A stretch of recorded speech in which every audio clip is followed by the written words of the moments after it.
Andrew Scheer. The simplest way I can explain why I'm running for leader of the Conservative Party is this. I can't let Justin Trudeau do to my kids what his father did to my generation. We need to learn the right lessons from the last election.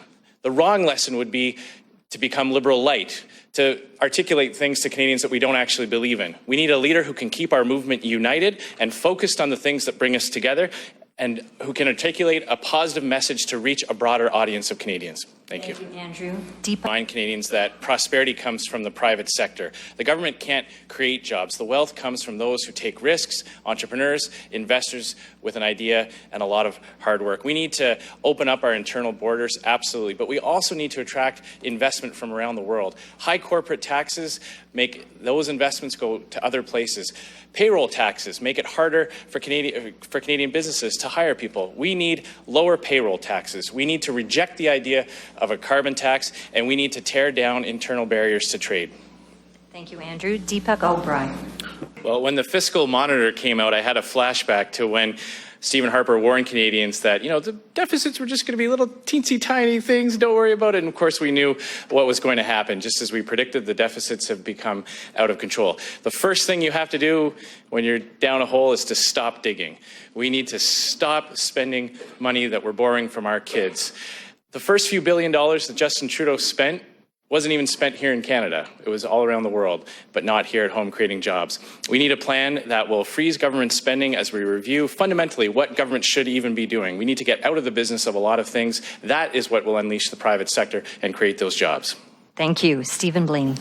Barriers internally. We need an internal free trade act to make shipping goods and services across this country and for experienced people with skills to move from one place to another. Here in Saskatchewan, we are seeing the results of a protectionist move in Alberta. They're declaring war on Saskatchewan beer, and we need to stand up for our producers here in Saskatchewan.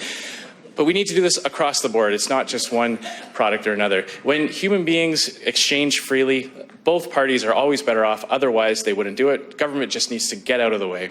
Thank you. Deepak O'Brien. That is the NDP government, right? And they even invest some of their own money to overcome trade barriers. We build bridges, we tunnel under mountains, deepen harbors, and then government comes along and puts all those barriers to trade right back. And then we hire bureaucrats to travel around the world to negotiate tearing down those tariffs and regulations. So free trade is good for our economy, it's good for prosperity. We need to work with industry in the US to put pressure on the new president to make sure he stands up for free trade deals as well. Thank you. Stephen Blaney. We Conservative opened... And we also have problems with an aging society. I've got 5 kids. I'm doing my part, trying, but we do need to welcome new Canadians to help make sure that we do have population and economic growth. We need to arrive at numbers based on logic and facts and evidence. We shouldn't participate in an auction, one party trying to have a bigger number than the other. It should be based on a process based on economic indicators and what our society needs. I absolutely do agree that we do need to put a focus into ensuring that when people come to this country, they embrace what made it so great in the first place, and we need to focus on integration as well. Thank you. Deepak O'Brien. Thank you, Andrew. I need the pension. Thank you very much. Economically, those immigrants should come here with skills and something to contribute to our society and to our economy. The federal government can absolutely work with the provinces and non-government entities. The government doesn't have to do everything. There's a lot of groups out there, a lot of volunteer organizations that want to help new Canadians. We can leverage that and help assist in transitioning and embracing Canada and all the things that made this country great. Okay, thank you. We'll move on to Stephen Bellini. I want to make sure that new Canadian... Canada's economy. It's economic madness when other countries around the world are abandoning the idea of a carbon tax. We need to fight this.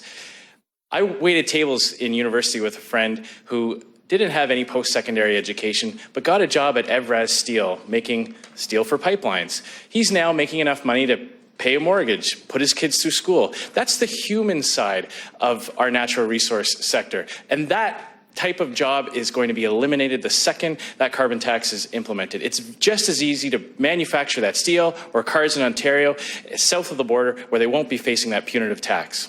Thank you. We stay on the environment, Balancing the economy and the environment, especially in a greenhouse gas emissions. And one of my concerns in this whole debate is that there's so much of a focus that we're forgetting about other very important aspects of our environment. We have a very strong record to be proud of. We toughen regulations for sewage being dumped into our lakes and rivers. The mayor of Montreal just dumped billions of liters of raw sewage into the St. Lawrence under this Liberal government. The Conservative Party has a strong track record of cleaning up our soil, our rivers, and our lakes. I fully support Brad Wall's idea to help other countries deal with their greenhouse gas emissions. That's far more effective. All those new coal power plants coming online in Asia, if we can help them reduce emissions, that'll actually work. Thank you. Stephen Blaney. A famous French scientist said, nothing is... On a plane right now going down to meet with the president-elect to talk about Keystone Pipeline. That pipeline is actually sitting in a field in my riding, waiting for its approval. It doesn't belong above the ground, it belongs below the ground. If he does go, maybe he can leave his in-laws behind and bring along his natural resources minister this time and actually get something done. Thank you. Deepak O'Brien. Thank you. Let me first and foremost start. Donald Trump's divisive policy. Farmers had access to rail services a few years ago. It was a very difficult time for Western Canadian farmers, but we managed to force the railways to move a certain amount of Western Canadian grain. I'm very proud to have Jerry supporting me in my leadership campaign.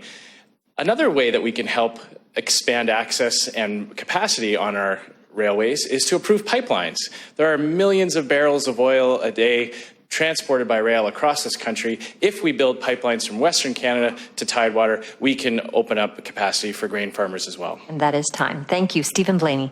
We listened to farmers from the prairie. We got rid of the weed board, thanks to David Anderson and also Jared, who did not so bad on it. We're free trader, but you don't need to throw the policies. I didn't get any doors slammed in my face because people were upset that we balanced the budget.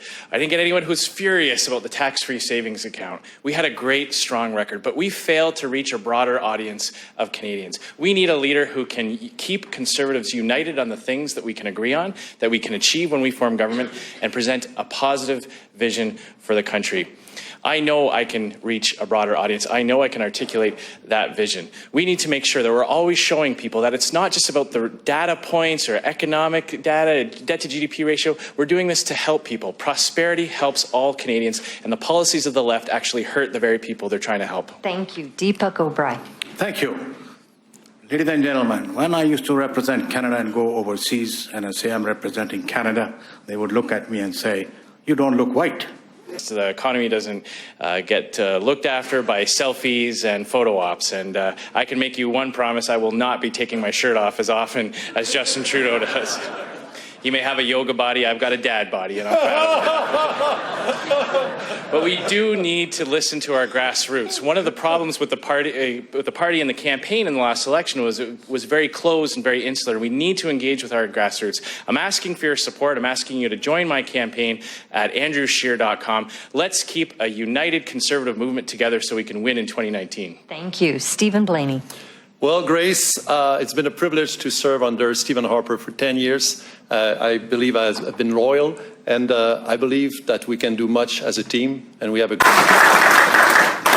Well, hi everyone, I'm Andrew Scheer. I'm the Member of Parliament for Regina-Capel in Saskatchewan, but I started off right here in the Ottawa area. I grew up right near Mooney's Bay, went to Immaculata High School and the University of Ottawa. I used to flip burgers at the Corral Centre back when it was still called the Corral Centre, and it's such a great pleasure to be back. Pierre and I were both elected in 2004, and we've served together ever since. Most recently, I was Conservative House Leader after the last election. Before that, I was Speaker of the House of Commons from 2011 to 2015. Fundamentally, we need to learn two important lessons from the last election. The first is that we don't need to change our policies. We don't need to become liberal-like. We don't need to offer policies to Canadians that we know won't work. We need to stay true to our real conservative values and principles.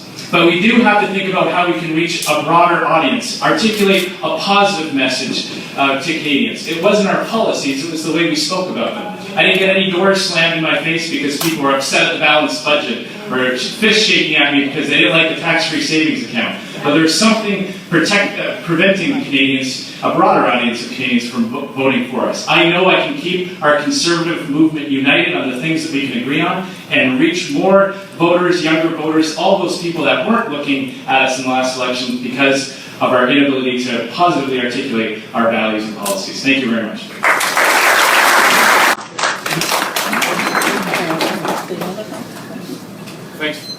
Thanks very much for the question. As a responsible gun owner myself, I appreciate the work you do with your organization.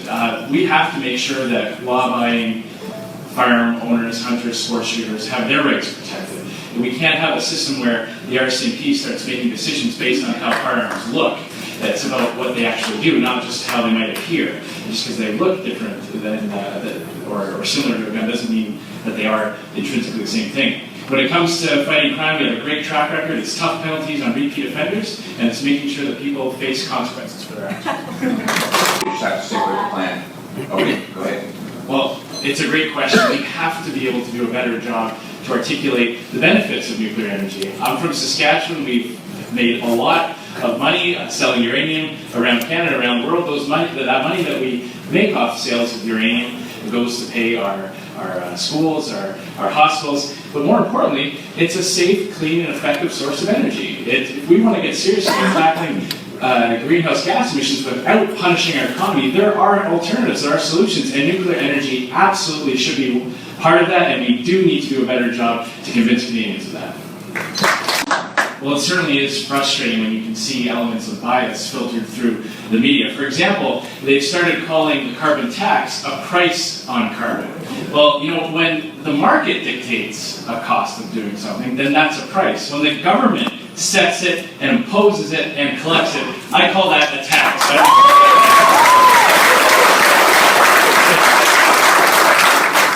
So we have to watch for that. We have to watch what language they use, but I do agree we have to treat them with respect. We have to rise above it when we feel that we're being treated unfairly, and we have to explore new means of communicating with people like Twitter and Facebook.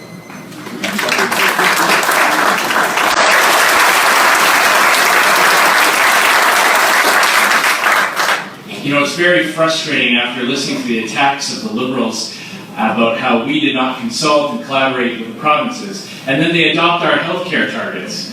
And while all the provincial environment ministers were meeting at a conference without any consultation, they dropped the carbon tax on every single province without any consultation, and they will force provinces that don't want the carbon tax to be part of it anyway. So this is clearly not something that we need to learn any lessons from the Liberals. I believe in the principle of subsidiarity, that is, that each level of government should be responsible for its own area. Ottawa shouldn't collect taxes just to give it to provinces for them to spend it unaccountably.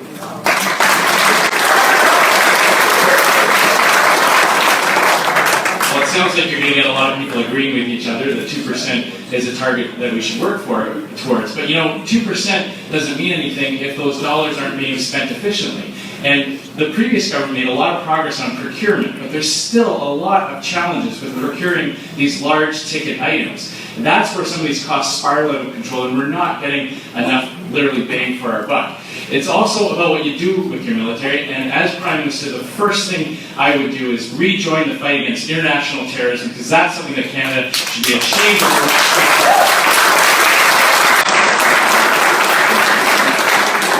Well, I do have some experience with unwinnable ridings. I took my seat in 2004 from the NDP, and they had held it for over 34 years. So it can be done.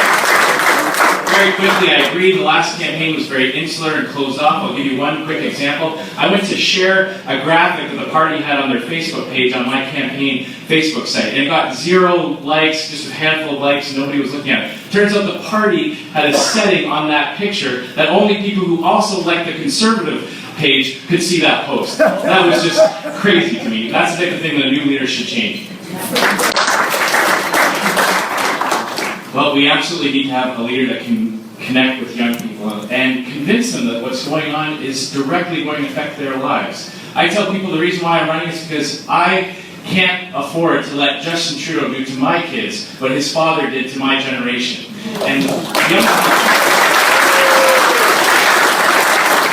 when young people realize the intergenerational theft that is going on by this government, I think they will be open to what we're communicating to them on. But most importantly, I think they want a positive vision for the future. We failed to do that in the last election. We ran a very negative campaign, and we weren't offering them anything for the next 4 years. When the Conservative government raised the age of consent from 14 to 16, I found that that was one of those issues that united all Conservatives. Whether it was social Conservatives or social Liberals, fiscal Conservatives, we all thought that that made sense. I do believe in that the idea that strong families make strong communities, which makes a strong society. As the father of 5 children, I certainly supported the raising the age from 14 to 16. As my children get older, maybe I'll want to see that move up to 25. Right now, I'm happy it's at least at 16.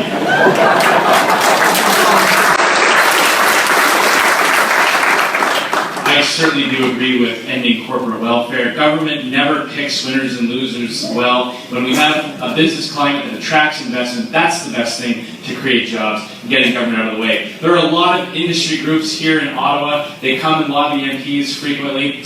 Most of them start their meetings off like this. You know, we believe in the free market, but in this case, and then there's always an ask, and it's either an ask with a direct subsidy or a program. We can get the government out of the way and let businesses and entrepreneurs do what they do best. Thank you.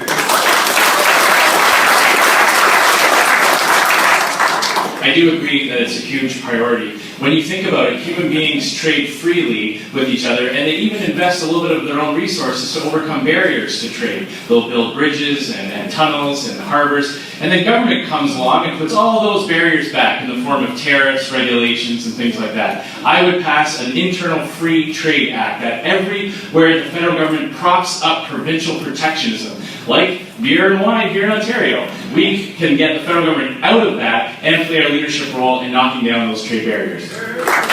Pour la chef de la Parti conservateur d'être capable de parler en français. I believe that Quebec and Western Canada have one thing in common, and many things in common, but one very important thing, and that is we reject the Ottawa knows best approach. That's something that Canadians agree on in Alberta, Saskatchewan, BC, and Quebec. And when the federal government lets the provincial governments maintain their own provincial jurisdictions, we have constitutional peace, and that's what we enjoyed under Stephen Harper.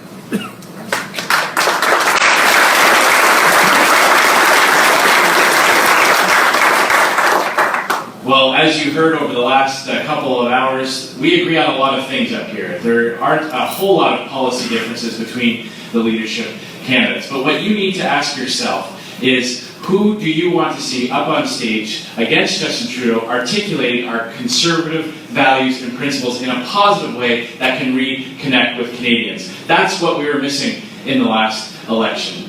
You see, the people on the left, they care more about intentions and motivations, and we tend to focus more on results. And sometimes that gives off an impression that we're not focused on some of the things that Canadians care about. But in reality, Conservatives are just as concerned about our families and our communities and our provinces and our regions as people on the left are. In fact, we're more concerned because we do care about results, not just about good intentions and motivations. So we need to speak to those types of things. We need to show Canadians that we have a positive plan, that society is more than just government, that government doesn't do a whole lot of things very well, and there are a lot of people out there, whether it's faith-based groups, volunteer organizations, communities. We need to leverage that power to offer Canadians something positive that will inspire them. That's what will connect with millennials. That's what will connect with new Canadians, and that's what will ensure that we return to office in 2019. Thanks very much.